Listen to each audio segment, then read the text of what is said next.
Shalom, my name is Ron Goldberg and I am a Messianic rabbi in Tampa Bay.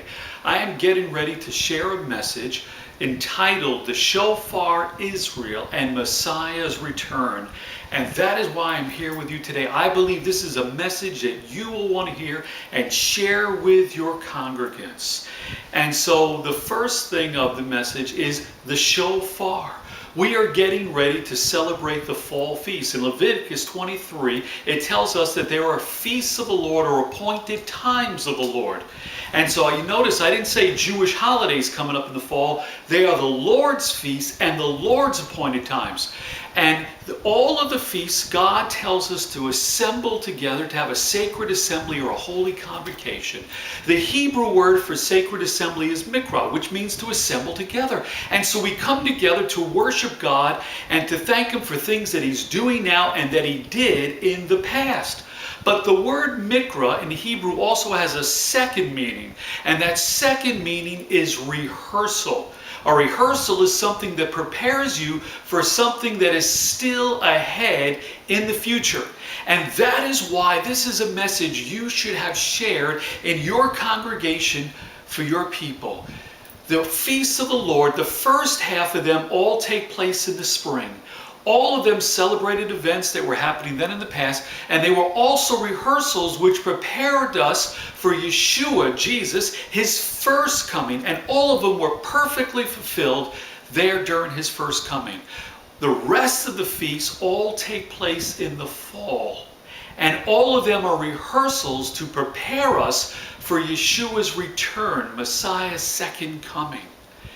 The first of the fall feasts, Jewish people now call Rosh Hashanah, which is the chief or the head of the year, and so Jewish people make it the new year. But the scriptural name for this feast is Yom Teruah. It is the day of trumpet or shofar blasts. And so God tells us to assemble together and blow the shofar. Why does He do that? Yeshua and Paul, both of them teach that Yeshua will return with the shofar blast. This is the sound that we'll be looking for. This is the sound that will accompany Yeshua when He returns. This is a sound that all people of God want to be able to recognize and are excited and can't wait to hear. And that's why it's the shofar, Israel, and Messiah's return. The second thing is Israel. In the book of Matthew, some of the disciples were asking Yeshua, can you share with us what are some of the signs of your return, of the end times? How do we know we're getting close to the end times?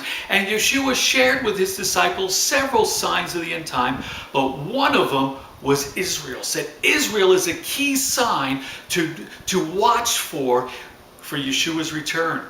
And He told them that the fig tree blossoms. When the fig tree blossoms, you know that the end times are near.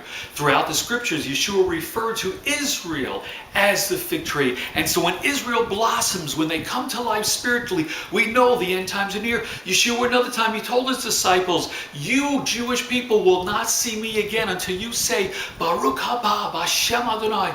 Blessed is He who comes in the name of the Lord. I will not return to this planet. You, Israel, will not see me until you, Israel, recognize me as Messiah, because you will greet me with those words, Baruch haba b'Hashem Adonai, meaning you welcome me as Messiah.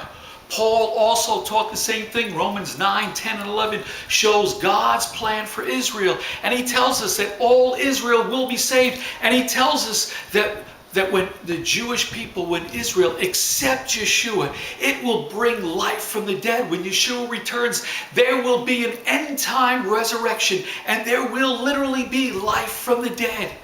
And that is why Israel is a sign for Yeshua's return. These events go hand in hand. The salvation of Israel and Yeshua's return go together. And so the shofar, Israel's salvation, and Messiah's return, these are things we're looking forward to. And the shofar call gets us ready. The feasts are here to prepare us. I want to come and share with your people about this, about the shofar, Israel, and Yeshua's return, to help them, prepare them, to make sure that they are ready for Yeshua's return. I am available to come to your congregation, to your group, and share this message, the shofar, Israel and Messiah's return. And so I invite you to think about this. Give me a call or send me an email so we can talk about this and secure a date for me to come and visit with you and to share this teaching. In light of that, let me close by blowing the shofar one more time to prepare us for Messiah's return.